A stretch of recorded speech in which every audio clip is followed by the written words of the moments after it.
الحمد لله الذي تجري بأمره المقادير. أعوذ بالله من الشيطان الرجيم. يا أيها الناس اعبدوا ربكم الذي خلقكم والذين من قبلكم لعلكم تتقون. صدق اللہ مولانا العظیم. میرے نہایت واجب القدر معزز سامعین ناظرین، السلام علیکم ورحمۃ اللہ وبرکاتہ. میں ہوں آپ کا بھائی حافظ محمد اقبال. اس وقت موجود ہوں الحرمین قرآن کمپلیکس جامع مسجد موسیٰ میں. میری دعا ہے کہ اللہ رب العزت تمام چاہنے والوں کو، محبت کرنے والوں کو عزت، سعادت اور سرفرازی سے مالا مال فرمائے. اور آپ دوستوں سے بھی خصوصی دعاؤں کی درخواست ہے. درس قرآن کے سلسلے میں آج یہ چوتھا پروگرام ہے. میں پہلے عرض کر چکا ہوں 3 پروگراموں میں، 3 درسوں میں، کہ سورۃ البقرہ یہ قرآن مجید کی سب سے طویل سورت ہے. اس کی ابتدائی 3 آیتوں میں اللہ رب العزت نے متقین مومنین کی صفات بیان کی. پھر 2 آیتوں میں اللہ رب العزت نے کافروں کی پہچان کرائی جو اسلام سے خارج ہے، چاہے ان کا تعلق کسی بھی مذہب کے ساتھ ہو. اور 13 آیتوں میں اللہ رب العزت نے منافقین کی روش کو سمجھایا، ان کے طرز عمل کو سمجھایا کہ یہ صفات رکھنے والے منافق ہیں. بالخصوص ذوالوجہین ہونا، ایک کے پاس جائے ایک چہرے کے ساتھ، ان کو یقین دلائے، پھر دوسروں کے پاس جائے چہرہ تبدیل کر کے ان کو بتائے ہم تمہارے ساتھ ہیں. انا معکم انما نحن مستہزئون. کام سارے فساد والے کرے اور لوگوں کو بتائے میں تو بڑا اصلاح کرنے والا ہوں، میں تو جوڑنے والا ہوں، اور کام سارے توڑنے والے کرے. تو یہ منافقین کی روش بیان کی، پہچان کرائی. اس آیت میں قرآن مجید تمام طبقوں سے مخاطب ہے. پچھلے جن طبقوں کا تذکرہ ہے مومنین سے بھی مخاطب ہے، بالخصوص کافروں سے بھی مخاطب ہے، اور باطل جتنے فرقے ہیں اسی طرح منافقین سے بھی مخاطب ہیں. یا ایھا الناس کہہ کر آپ قرآن مجید کا مطالعہ کریں، اور کرتے بھی ہوں گے. کبھی قرآن مجید خاص طبقے سے مخاطب ہوتا ہے، متقین سے مخاطب ہوتا ہے، مومنین سے مخاطب ہوتا ہے، اور یہود سے مخاطب ہوتا ہے، جس طرح یا ایھا الذین آمنوا. اور کبھی قرآن مجید تمام انسانوں سے مخاطب ہوتا ہے، اور یہ دعوت تمام انسانوں کے لیے ہوتی ہے. اس آیت میں اللہ رب العزت نے تمام انسانوں کو یہ دعوت دی ہے. یا ایھا الناس اعبدوا، اے لوگو عبادت کرو، ربکم الذی، اس رب کی، خلقکم جس نے تمہیں پیدا فرمایا. اللہ رب العزت سب کے خالق اور مالک ہے. زمین کو پیدا کرنے والا بھی اللہ ہے. اس رکوع کی اگلی آیت میں اللہ رب العزت نے فرمایا الذی جعل لکم الارض فراشا. وہ رب، اس رب کی عبادت کرو جس نے زمین کو تمہارے لیے فرش بنا دیا. آسمانوں کا خالق بھی اللہ ہے، انسانوں کا خالق بھی اللہ ہے، بلکہ اس روئے زمین پہ جو کچھ ہے سب کا خالق اللہ ہے. تو اس خالق نے سب کو دعوت دی یا ایھا الناس کہہ کر. اور اس سے یہ بھی معلوم ہوا کہ جو اللہ کی تقسیم ہے، جو قرآنی تقسیم ہے، وہ فرقے کی بنیاد پر نہیں ہے، وہ رنگ اور نسل کی بنیاد پر بھی نہیں ہے، وہ قومیت کی بنیاد پر بھی نہیں ہے، بلکہ نظریے کی بنیاد پر ہے، عقیدے کی بنیاد پر ہے. اللہ رب العزت نے عقیدے کے اعتبار سے، نظریے کے اعتبار سے تمام طبقوں کو 3 حصوں میں تقسیم کر دیا. مومنین کہہ کر اس میں تمام مسلمان شامل ہیں.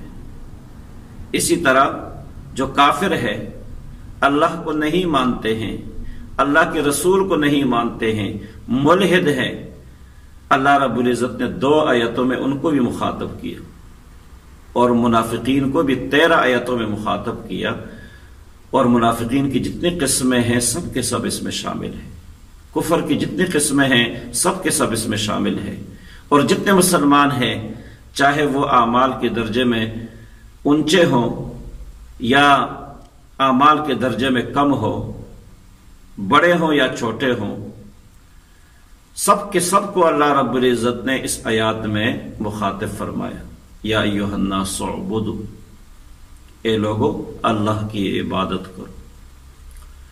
2 چیزیں ہیں، ایک تو ہے رجوع الی اللہ، ایک ہے رجوع الی الخلق۔ یہ خلاصہ ہے کامیابی کا، رجوع الی اللہ اور رجوع الی الخلق، یہ خلاصہ ہے کامیابی کا۔ جس بندے نے کامیاب ہونا ہو، اللہ اور اللہ کے رسول کے ہاں سرخرو ہونا ہو، تو وہ 2 چیزیں آپ نے اندر پیدا کر لیں۔ ایک تو رجوع الی اللہ ہو، عبادت کے ذریعے اللہ کی طرف رجوع کرے، اور عبادت بھی خالصاً مخلصاً ہو۔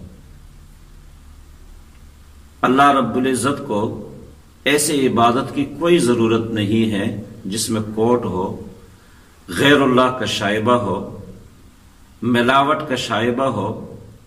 ایسی عبادت اللہ رب العزت کو پسند نہیں ہے، اور نہیں اللہ رب العزت کو ایسی عبادت کی ضرورت ہے جس میں ملاوٹ کا شائبہ ہو، چاہے وہ دکھلاوے کی صورت میں ہو، چاہے وہ نفاق کی صورت میں ہو، چاہے وہ ظلم کی صورت میں ہو، اور چاہے کسی اور صورت میں ہو۔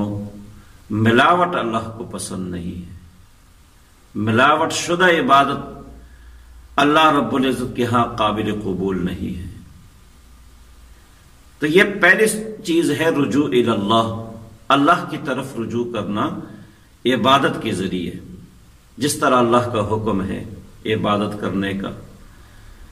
اور اللہ کے حکم کو ہم نے کیسے سمجھا، کس طریقے سے سمجھا، کس واسطے سے سمجھا؟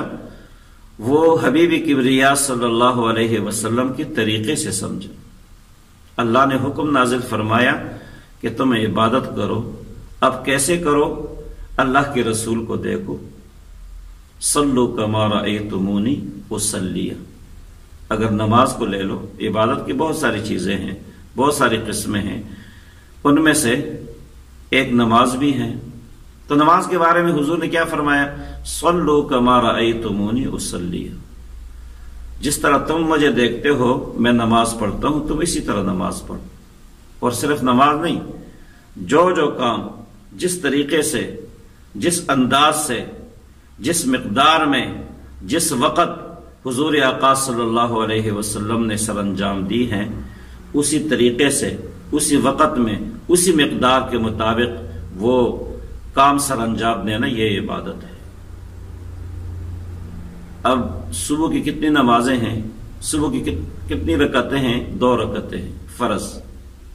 ایک آدمی یہ کہے کہ میرے پاس تو ٹائم بہت زیادہ ہے تو میں 4 پڑھ لوں گا، 8 پڑھ لوں گا، تو اللہ کے ہاں نہ 2 قبول ہوگی، نہ 4 قبول ہوگی، نہ 8 قبول ہوگی، اس لیے کہ اللہ نے عبادت کو حکم دیا، صبح کی نماز فرض کی، اور پھر آقا صلی اللہ علیہ وسلم نے امت کو بتا دیا کہ صبح کی 2 رکعتیں پڑھنی ہیں، اس طریقے سے پڑھنی ہے۔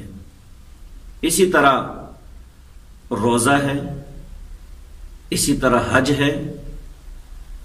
اور اس بات کو سمجھنے کے لیے آپ حج کی طرف چلے جائیں، آپ حج کی طرف چلے جائیں کہ عبادت اللہ رب العزت کو وہ قابل قبول ہے جو حضور کے طریقے پر ہو۔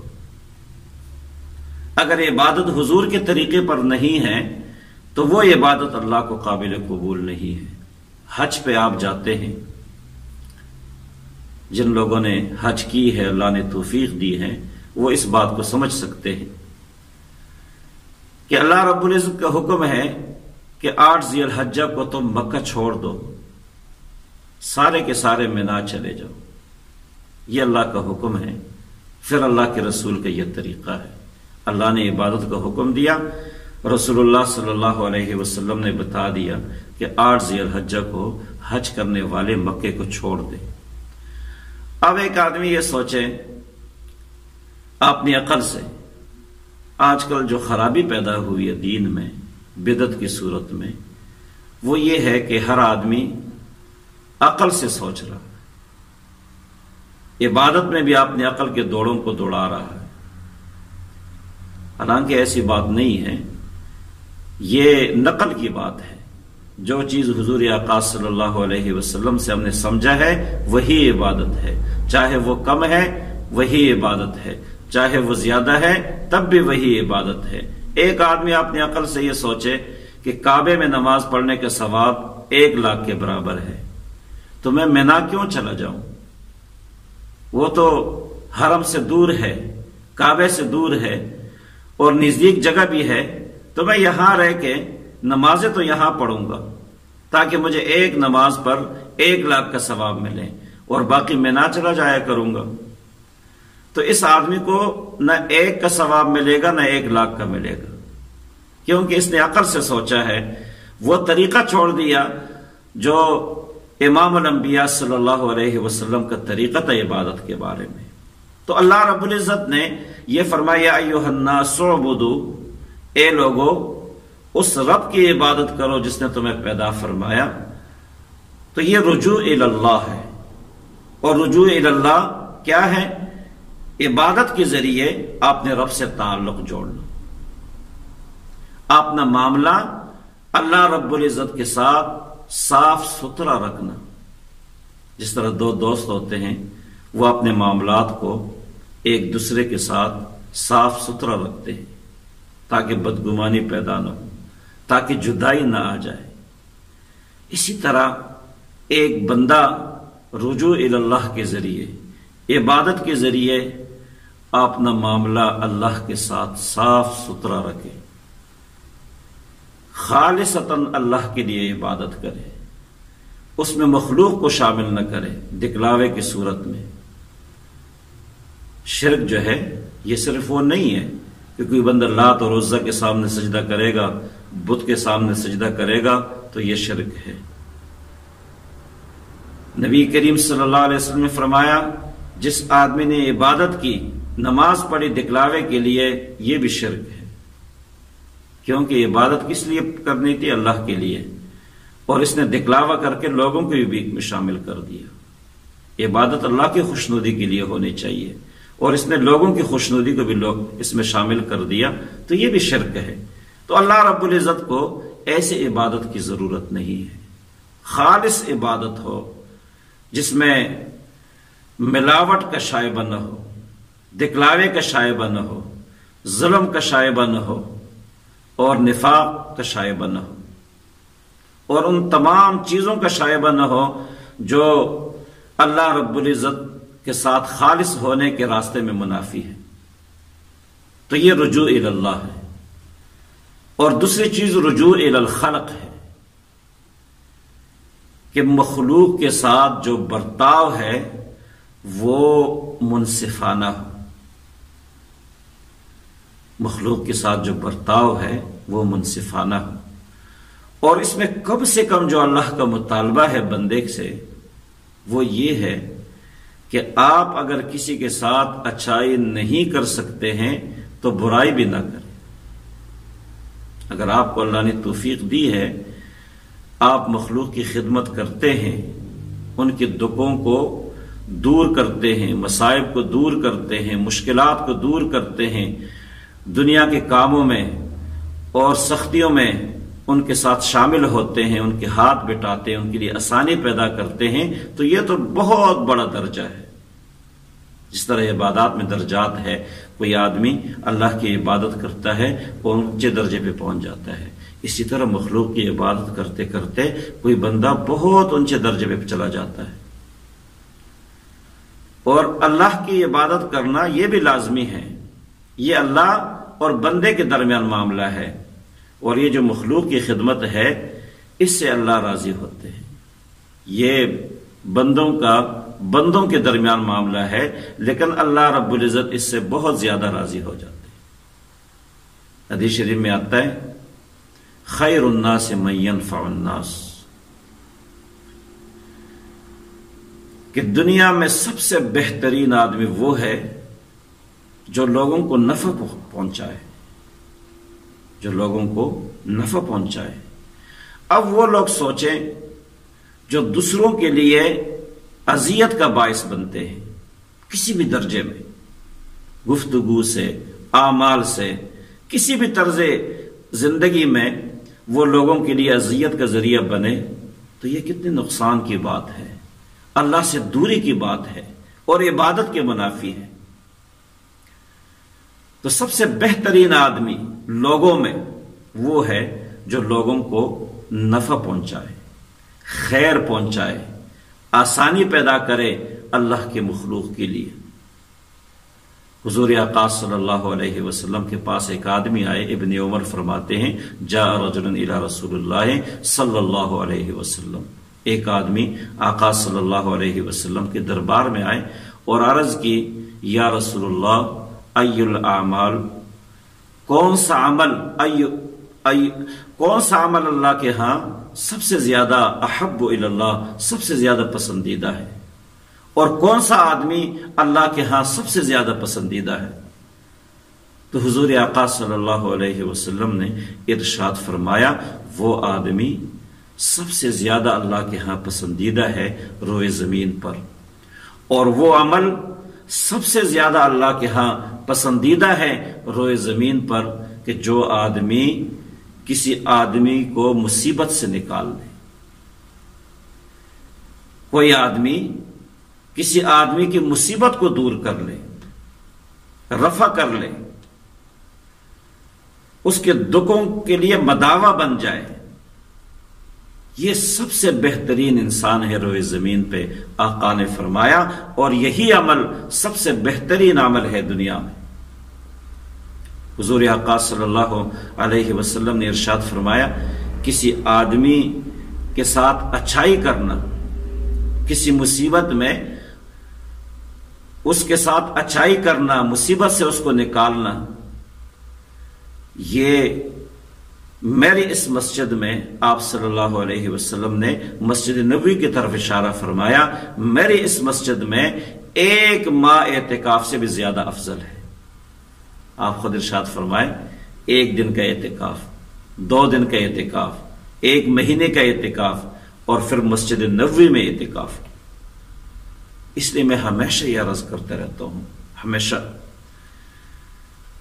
لوگ جا کے وہاں خانہ کعبے کے چکر لگاتے ہیں، تو جو لوگوں کو دیے ہوئے چکر ہے وہ خانہ کعبے کے چکر سے معاف نہیں ہوں گے۔ پوری زندگی لوگوں کو چکر دیں، اللہ کی مخلوق کو ستائے، اللہ کی مخلوق کے حق کو دبائے، تو جا کے وہاں خانہ کعبے کے ارد گرد چکر لگائے تو ان چکروں سے یہ چکر معاف نہیں ہوں گے۔ وہ ایک الگ عبادت ہے، اور جو قوم مخلوق کو ستایا ہے، اذیتیں دی ہیں، وہ خانہ کعبے کے گرد چکروں سے معاف نہیں ہوں گے۔ اس لیے اللہ رب العزت نے فرمایا، آقا صلی اللہ علیہ وسلم نے کعبے کی طرف اشارہ کر کے فرمایا کہ اے کعبہ تیری عظمت بہت زیادہ ہے اور یقیناً ہے، لیکن ایک مومن کی آبرو اور عزت تجھ سے زیادہ ہے۔ ایک مومن کی عزت اور آبرو یہ کعبے سے بھی زیادہ ہے۔ کعبے کو منہدم کر دو، اتنا بڑا گناہ نہیں ہے جتنا کہ ایک مسلمان کو ستائے، اذیت دے، ان کا دل دکھائے، یہ بہت بڑا گناہ ہے۔